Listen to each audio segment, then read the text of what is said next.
Buenos días, mi nombre es Carlos Montes Morales, docente en el área de Ciencias Naturales. En el día de hoy voy a realizar una línea de tiempo sobre la condición humana. Primero que todo voy a definir el concepto de condición humana. Con relación a este concepto existen diferentes escritores que han realizado varios conceptos, lo cual nos indica de que no hay un concepto general sobre condición humana. Esto hace de que los individuos y las sociedades no estén definidas totalmente, que sigan un patrón como tal. Entonces los individuos y las sociedades tienen que trabajar para poderse mantener, se tienen que relacionar. Igualmente, tanto el individuo como las sociedades deben estar capacitadas de un momento a otro, ya pueden ser relegadas o pueden ser superadas por otros individuos y otras sociedades.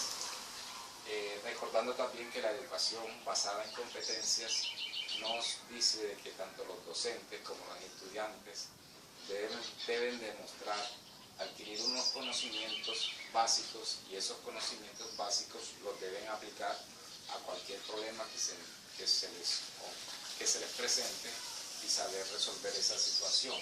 Igualmente en la parte laboral deben ser más idóneos, y los docentes no vamos a sacar estudiantes de pronto que no tengan esas capacidades.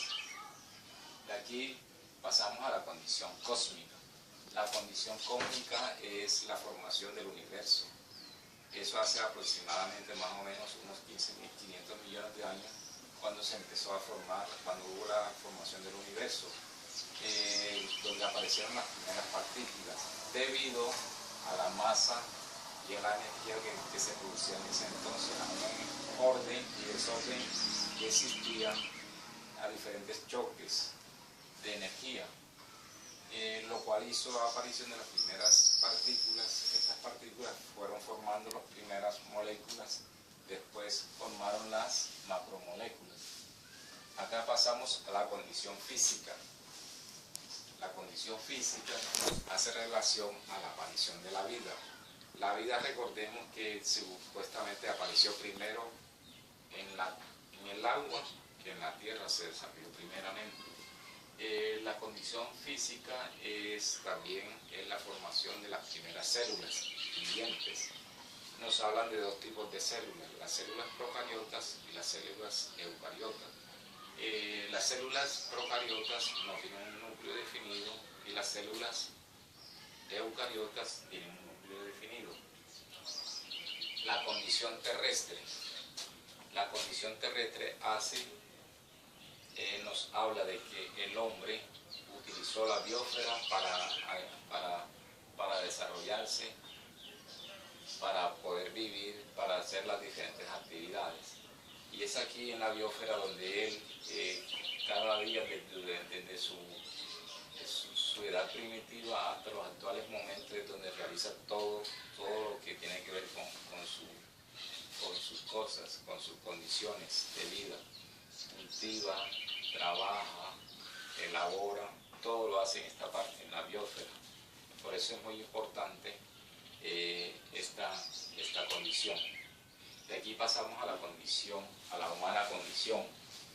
La humana condición tiene dos conceptos.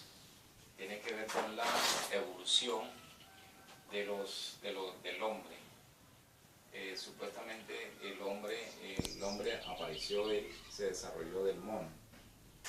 Y aquí están las 4 especies que supuestamente tienen características del hombre actual. Es relacionado con los primates, que esos seres están más atrás pero no evolucionaron. Debido a que esos aparecieron este tipo de especies. Por ejemplo, el Homo habilis apareció aproximadamente unos 2.5 millones de años en el este y sur de África. Estas especies, el Homo habilis es el primer representante que tenía características del hombre actual. O sea, presentaban algunas características diferentes a los primates, o sea, la posición erguida, caminaban en estado bípedo, o sea, sea, caminar en dos piernas, lo cual le dio un campo visual más amplio. La mandíbula se tornó más pequeñas y los dientes igualmente también fueron más pequeños. El Homo habilis quiere decir que fueron hombre mañoso. El Homo habilis también elaboró herramientas para su defensa, pocas defensas, pero algunos, la mayoría de ellos pasaban en los árboles. El Homo erectus ya es un hombre con mayor capacidad cerebral, igualmente que el Homo habilis y el Homo erectus tuvieron que cambiar su hábito de alimentación, pasaron de la alimentación vegetal a la alimentación de carne porque las condiciones climáticas a veces cambiaban y entonces debido a ese cambio climático tuvieron que utilizar comer carne. Esta carne también les sirvió a ellos para desarrollar su capacidad mental, o sea, les creció más el cerebro. El Homo erectus es una especie asiática que también utilizó el fuego. El fuego lo utilizó para tener luz, para tener calor, para cocinar y para orientar ciertos animales salvajes, también para protegerse de esos animales. El neandertal es una especie originaria en Europa hace aproximadamente unos 200.000 años y se cree que tuvo una capacidad cerebral mayor a la del hombre actual. Igual que el Homo habilis y el Homo erectus también tenían la capacidad de elaborar herramientas y además le rendía culto a los muertos y también cuidaba de sus enfermos. El Homo sapiens. El Homo sapiens sapiens es la especie actual, que de aquí fue que se originó el hombre actual. Esta especie apareció primero en Etiopía, en África hace aproximadamente unos 150.000 años y se extendió por todo el mundo, Europa, Asia, hace aproximadamente 100.000 años y en América pasaron caminando por el estrecho de Bering cuando hubo las glaciaciones. Lo humano del humano. Lo humano del humano está dividido en dos partes, que es la parte biológica, el desarrollo de la especie y la parte cultural. La parte cultural, ya vimos la parte biológica, en esta parte vamos a ver la parte cultural. La parte cultural tiene que ver con la forma de saber hacer. La cultura tiene relación con las costumbres, los mitos, la religión, las tradiciones, con toda esa parte. Entonces ahí existen dos tipos de cultura. La cultura subjetiva y la cultura objetiva. La cultura subjetiva es la que tiene cada persona interiormente.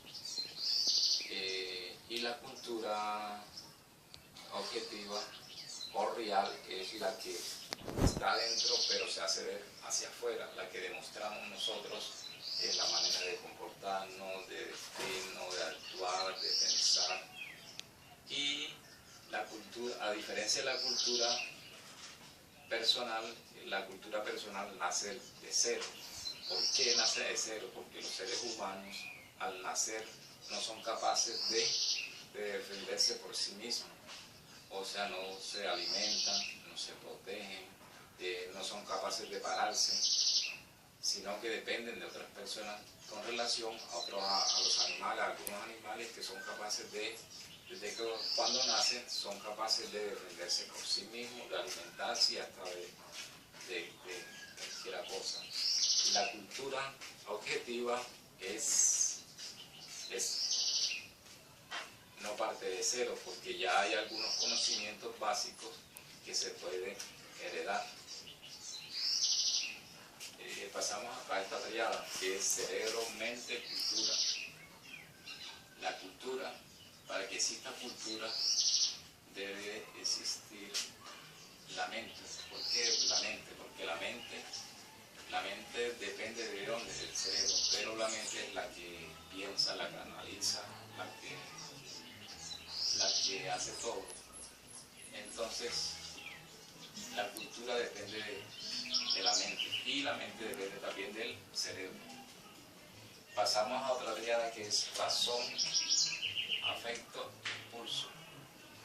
Aquí vemos de que el cerebro está dividido en dos partes, o dos hemisferios, pero algunas partes del cerebro son los responsables de nuestro movimiento, de nuestro pensar, de nuestro sentir, del dibujo, de cómo cantamos, de la atención, de la alegría, de la tristeza. Pero aquí le voy a mencionar algunos de ellos. Por ejemplo, el paleoencéfalo es fuente de la agresividad, o sea, fuente de la agresividad y es responsable de esos animales que cuando vimos hacia atrás, de esa parte terrestre, de esa formación que venimos hacia atrás, aquí todavía la mantenemos. O sea que somos partículas y esa trascendencia todavía la mantenemos, y también los celos hacen parte de esos impulsos. También tenemos el mesocéfalo, que se desarrolla en los mamíferos, o sea, heredamos esto de los mamíferos. O sea, que tenemos aquí, tenemos la afectividad y la memoria a largo plazo, o sea que podemos retener datos de ciertas edades y temporadas, o de espacio de tiempo, podemos recordarla. Y el cortés nos hace a las habilidades, a las analíticas y a la lógica, o sea, a las cosas que nosotros pensamos que hacen parte de la razón. O sea, estos tres aspectos no pueden estar desligados, sino deben estar unidos con nosotros.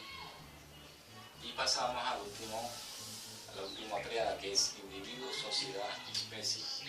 Ya les hablaba adelante sobre los individuos y sobre las sociedades. Recordemos que el individuo, para que exista un individuo, debe existir una pareja. O sea, al formarse esa pareja, al encontrarse esa pareja, esta forma una sociedad. Y la sociedad, tanto el individuo como la sociedad, van a trabajar para la especie. Y la especie depende de los individuos y de la sociedad.